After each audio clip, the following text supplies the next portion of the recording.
Segunda lição, princípios para uma liderança eficaz 2.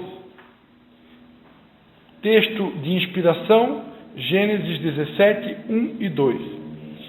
Eu sou o Deus Todo-Poderoso, anda na minha presença e ser perfeito.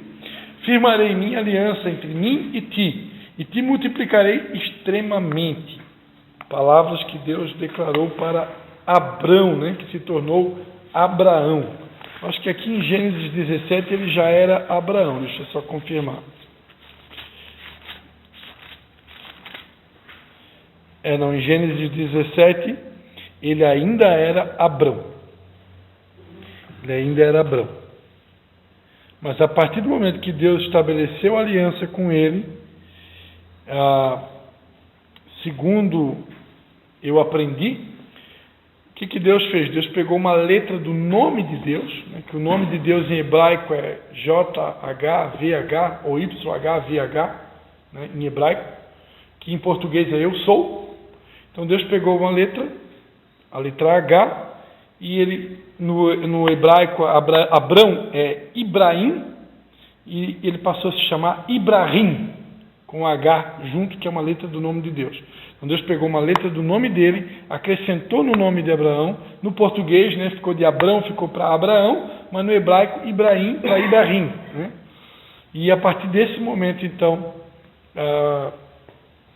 Deus então muda a história de Abraão, de Abrão para Abrão. Abrão tinha um significado, o nome dele, que eu acho, se eu não me engano, é homem da montanha, e Abraão, pai de multidões. Então, mudou completamente a identidade dele a partir do momento que Deus fez aliança com ele. Nessa lição a gente vai estar conversando um pouco sobre Abraão, um modelo de fé, José, um modelo de esperança, Moisés, um modelo de bom orientador, Débora, um modelo de inspiração e Davi, um modelo de líder ensinável. Como a gente está aprendendo sobre liderança, então a gente vai estar vendo alguns modelos de liderança durante essa aula. Os princípios bíblicos, princípio do caráter, Hebreus 11, do 17 ao 19.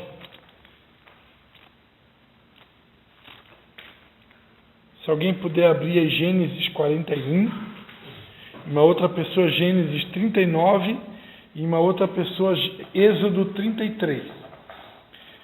Gênesis 41, Gênesis 39 e Êxodo 33. Eu vou ler aqui Hebreus 11, do 17 ao 19. Pela fé Abraão, ao ser provado, ofereceu a Isaque. Aquele que havia recebido as promessas ofereceu o seu unigênito. Embora Deus lhe tivesse dito, em Isaque será chamada a tua descendência. Abraão julgou que Deus era poderoso para até dentre os mortos o ressuscitar, e daí também, em figura, o recobrou. Então aqui o princípio do caráter, Deus colocou Abraão à prova, Que prova, Ele ficou anos sonhando com esse filho, na verdade foram 25 anos esperando esse filho, chamado Isaque, e depois que o filho nasceu e cresceu um pouquinho, aí Deus então pediu para que Abraão sacrificasse o filho. Então aqui a gente vê o caráter de Abraão, Ele foi submetido a um teste de fé, uma prova de fé, extremamente desafiadora, E ele ali revelou o caráter dele como um líder de caráter, quando ele, diante do desafio colocado por Deus, ele disse: eis-me aqui. Todo mundo aqui já conhece a história, Na hora do sacrifício, o anjo do Senhor bradou, Abraão, não precisa mais, eu só estava testando a tua fé, E aí Deus promete para ele que por causa da obediência dele, a descendência dele seria como as estrelas do céu e como a areia do mar. Tudo porque ele obedeceu à voz de Deus. Então, isso é uma prova de caráter, Mordomia. Alguém lê para nós aí Gênesis 41, do 38 ao 39. Quem que achou Gênesis 41? Alguém chegou a abrir? 41? Gênesis, do 38 ao 39. 38 ou 39? Isso. E disse Faraó aos seus servos: acharíamos um varão como este, em quem haja o Espírito de Deus? Depois disse Faraó a José: pois que Deus te faz saber tudo isso, ninguém é tão entendido e sábio como tu. Ok? José, aqui está se referindo a José, né? José foi um grande exemplo de mordomia. Tudo que se dava na mão dele para fazer, prosperava na mão dele, né?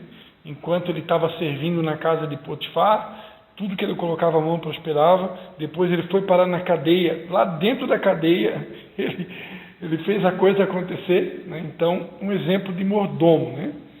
Para sermos líderes modelo, precisamos buscar a sabedoria divina.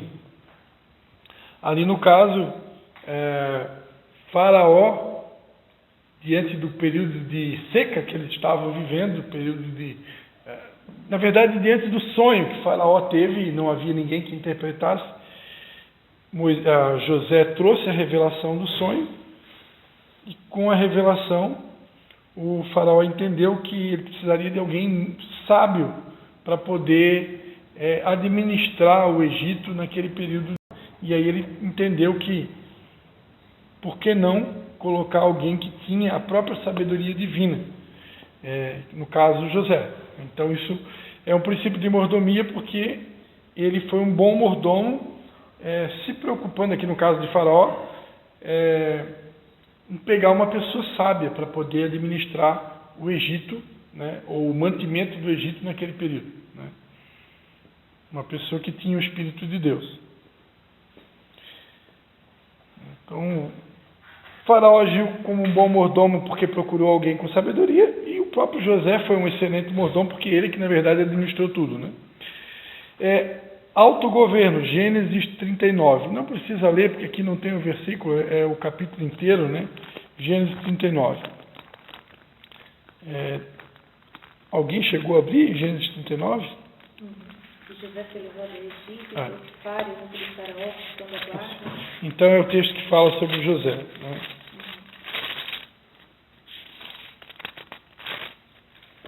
Isso. É o texto que fala sobre José, né? Então, aqui o princípio do autogoverno. O líder modelo que se autogoverna poderá governar sobre outrem, né? Todo mundo aqui sabe que na casa de Potifar, José foi extremamente tentado, né? Provado, porque a mulher de Potifar tentou armar uma situação com ele, e ele negou, não quis ter relação com aquela mulher, e por causa disso ela pegou uma peça da roupa dele e tentou incriminar ele. Foi aonde que ele foi preso, né? Porque foi incriminado injustamente. Mas onde é que entra o autogoverno aqui, o domínio próprio, né? Ele foi tentado com aquela mulher, mas ele se controlou, né? Ele não permitiu, ele não deu brecha, ele não permitiu que a vontade da carne dele cedesse à tentação. Então, é o princípio do autogoverno, né? E se alguém pegou aí Êxodo 33, versículo 13. Alguém chegou a abrir? Pode ler. Agora, texto é assim mesmo, fala dos teus planos para que eu possa te servir e continuar a te agradar. Lembra que escolheste esta nação para ser tua. Aí é Moisés falando com Deus? Isso, né? Isso, então, aqui Moisés lembrando, né, que Deus, ele é soberano, né? É Ele que manda, é Ele que faz acontecer, né?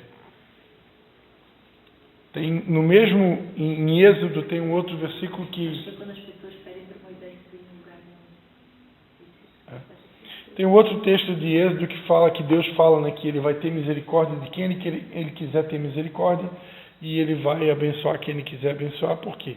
Ele é soberano, né? Muitas pessoas não entendem por que eu oro por uma pessoa que está doente e ela é curada, e eu oro pela outra e ela não é curada. Aí todo mundo, foi falta de fé, foi isso, foi aquilo.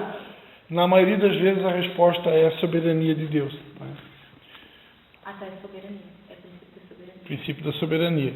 Porque Deus, ele faz se ele quer. Embora que a Bíblia nos oriente a orar pelos enfermos, né? Há doenças que a gente não deve orar, que são doenças para a morte. E se o Espírito Santo te mostrar que é para a morte, não vai adiantar orar. Né? Seriam doenças para a morte? Tem doenças que são para a morte. O próprio câncer pode dizer que é uma doença para a morte. Mas seria errado orar para uma pessoa assim? Não, nós devemos orar por todos, mas se tu tiver uma revelação do Espírito Santo, que aquela doença ali, Deus permitiu, que vai ser a forma daquela pessoa partir, não vai resolver. Porque todo mundo vai ter que ir de algum jeito, entendeu?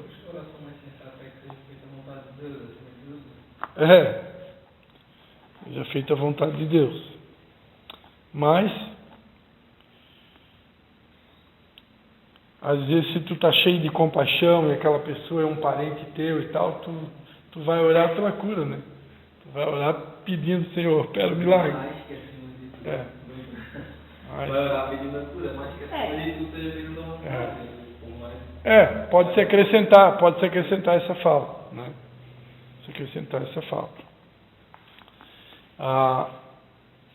Eu conheço alguns irmãos que entendem o seguinte, que como no céu não tem doença, a gente fala, né, venha a nós o vosso reino. Quando eu digo venha a nós o vosso reino, eu estou chamando a atmosfera do céu para a terra. Na atmosfera do céu não tem doença, não tem enfermidade, então eu não preciso aceitar a enfermidade.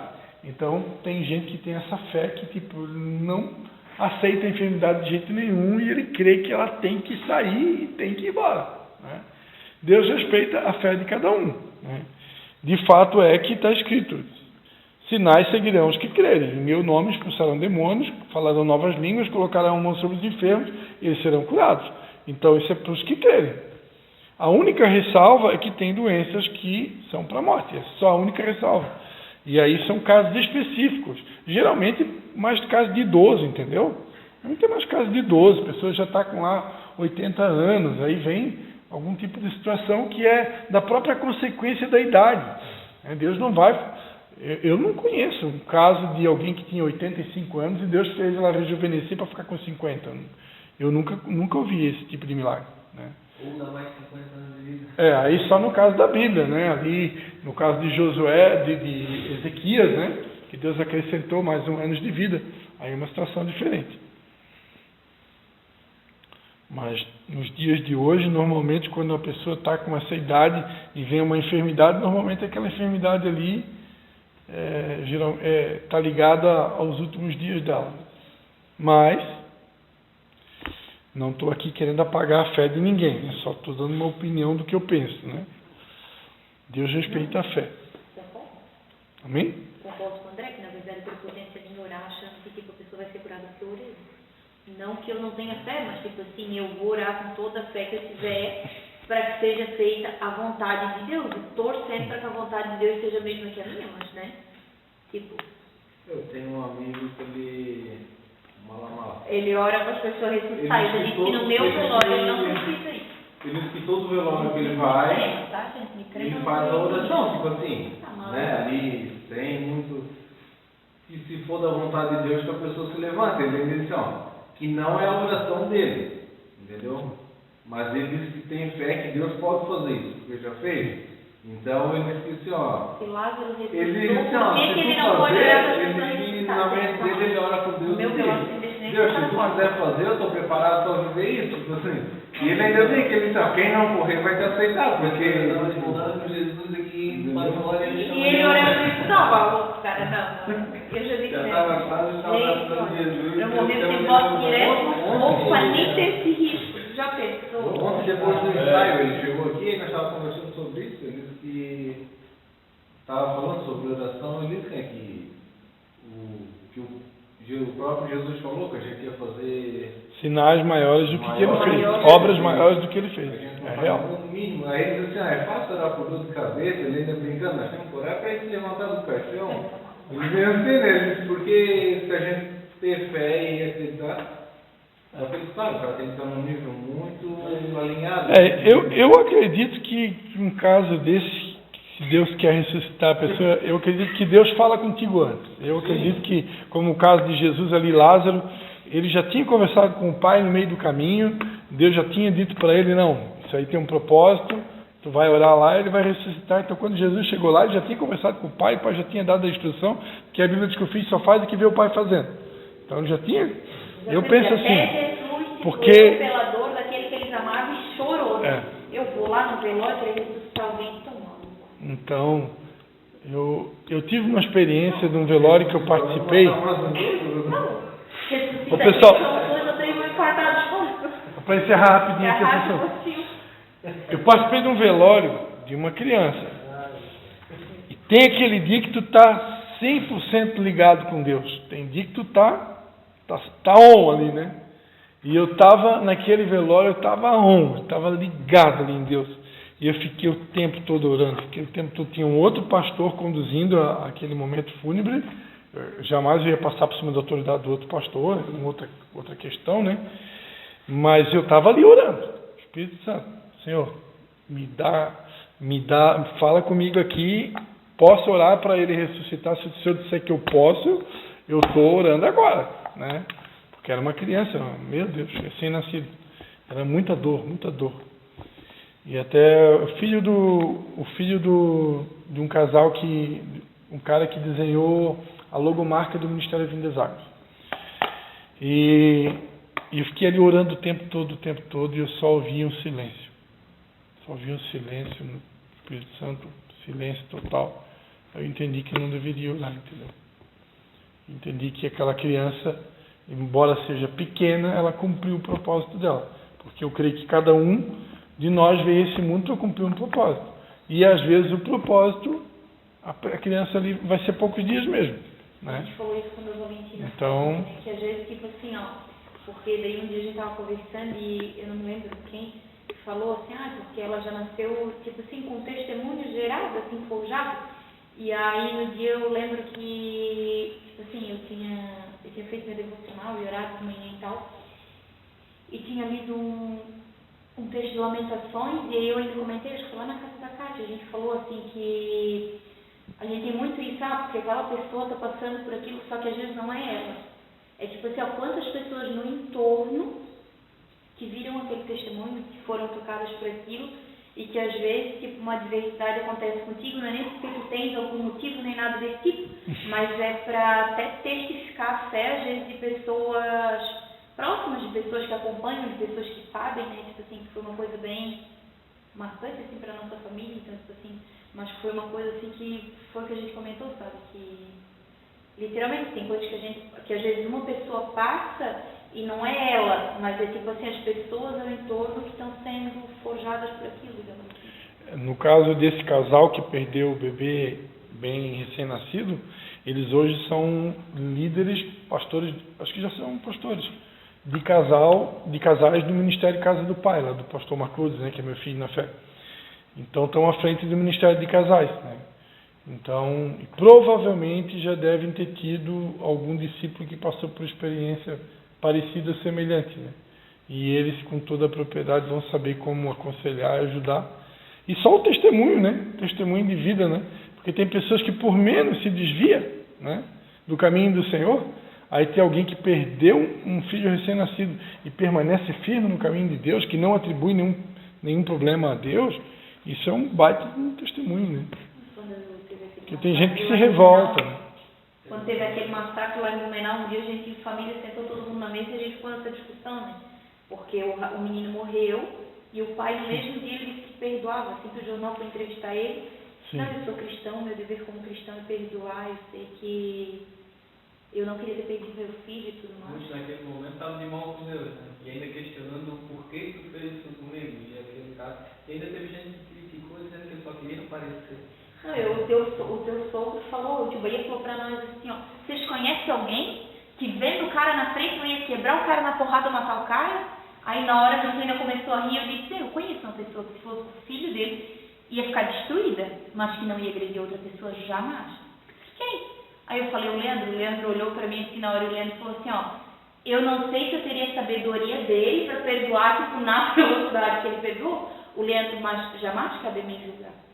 E aí o tio Pai disse, meu, você tá maluca? Aí eu e a Cátia disse, ó, porque é o teu filho, porque se fosse o nosso, credo, tipo assim, né, que o cara não consegue imaginar. Me instigou com muito tempo, eu queria, teve um dia que teve uma célula, eu queria ministrar e não deixou ele e o Zeca, porque o Zeca também tem o mesmo pensamento. Eu matava, não sei o que, pelo amor de Deus.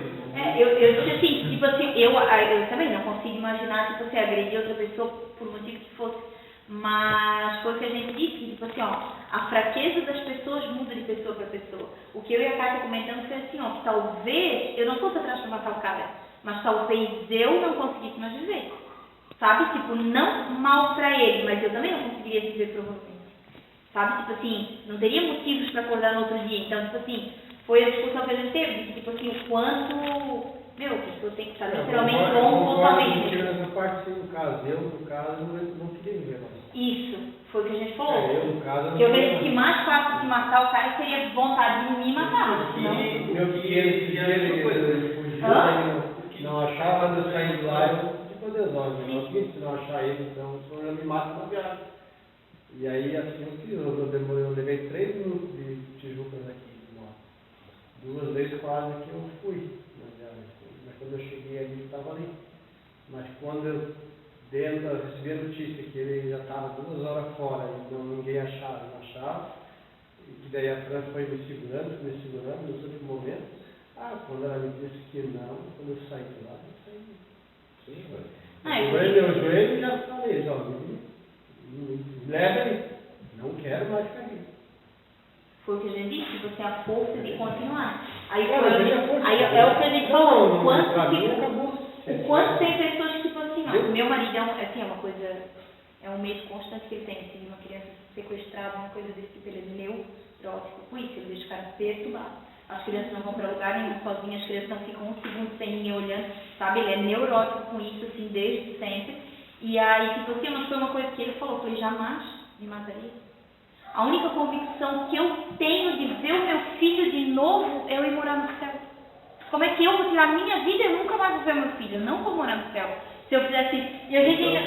Sim, aí eu ia estar fazendo um treino, nossa, que assim, que sangue frio. Aí eu digo bem assim, eu não acredito que tu não ia deixar matar o cara, não. Eu matava o cara, eu podia ir pro inferno, mas o cara ia junto. Aí eu ia voltar a ver o filho. Aí aquilo ali gerou assim, um burburinho, mas o quanto, tipo, realmente, assim, a pessoa tem que estar muito... Se for da vontade dele, então leve o cara, né? O cara vai junto com ele. Sim. Se for da vontade dele. Mas é como diz o pastor, nesse dia tem que estar muito assim, muito ligado, porque olha... Aí não é só aí tem que estar com o domínio próprio em dia. Né? Aí a mulher tinha que bater, que nada, foi abraçar. Beijar e abraçar. Vou brigar. Perdi 15 minutos, vai ficar bem Vou brigar com... Bato ou abraço? Bato ou abraço? Aí está... Porque não deu 15 minutos. Primeira fase, depois de Castigo, né? Castigo. Agora ele quando ele pede o quê? Ele vai fugir. Não vou fugir mais. Não, pai, eu não vou. Não tem. Mas ele todo liga, cara. Pessoal. Não, vai fugir, não vou fugir. Não, tu vai, então não está. Então o princípio da soberania, tá? Estava aqui numa crise. Nada, é verdade, não. Nada, quase 4 anos, cara. Tu vê? Pequenininho. Já faz tempinho, porque são mais de ano, 1 ano já. Não, foi agora, uns 3 meses. Eu lembro uma vez a Fran comentou assim. Não, porque ele tomou um susto. Não, foi o outro que foi dela. Isso, aí a casa estava toda trancada, ela não achava mais ele mas em casa. ele ficou pequenininho, pequeno. É o que não sai, nem sai lá de casa, ele tá tudo ali em volta. Ele pegou a bicicleta, aí pegaram ele na frente da polícia. Tem que entregar a tua prova, né? Pessoal, então o princípio da soberania, né? Deus é que dá a vida e Deus que tira a vida, né? Para guiar, proteger e alimentar, o líder modelo reconhece que depende totalmente de Deus. Então, princípio da soberania, tanto para guiar como proteger, alimentar os nossos discípulos de Jesus, o líder referencial, ele tem que reconhecer, ele precisa reconhecer que depende totalmente de Deus. Nós dependemos totalmente de Deus. Então a gente não pode ficar frustrado quando as coisas não acontecerem como a gente planejou, ou até mesmo numa situação como essa da gente orar por alguém e não dar o resultado esperado, porque Deus é soberano, né? Deus é soberano e vai acontecer o que tiver que acontecer. Teve um caso lá em Nova Trento, né, de uma menina chamada Laurinha, que foi feita uma campanha para arrecadar um valor alto, né, um valor bem alto para comprar a medicação dela. E eu tentei de todas as formas me aproximar daquela família, que eu queria lá orar pela menina pessoalmente. E para que? Eu ficava pensando na minha mente, né, para que investir tanto numa medicação, se a gente pode ir lá orar e Deus curar, né? Mas eu não consegui ter acesso, né? Tentei de tudo que é forma, não consegui. E depois Deus nos deu a direção para ajudar na campanha. Para ajudar na campanha, que era daquela forma que Deus ia fazer o milagre. Eu não soube mais da menina, mas o dinheiro foi arrecadado e parece que ela está viva, né? Então, e aí Deus me lembrou, no dia de uma campanha que foi feita lá com a Igreja Luz da Vida, eu fui convidado para ir no caminhão de som lá. Lá Deus me deu a palavra das bodas de Caná da Galileia, né? Que Jesus, o mais difícil ele fez, transformar água em vinho.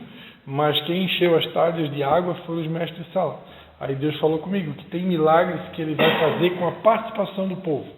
Então nem sempre todo tipo de milagre vai ser instantâneo. Tem milagre que vai ser dessa forma, né?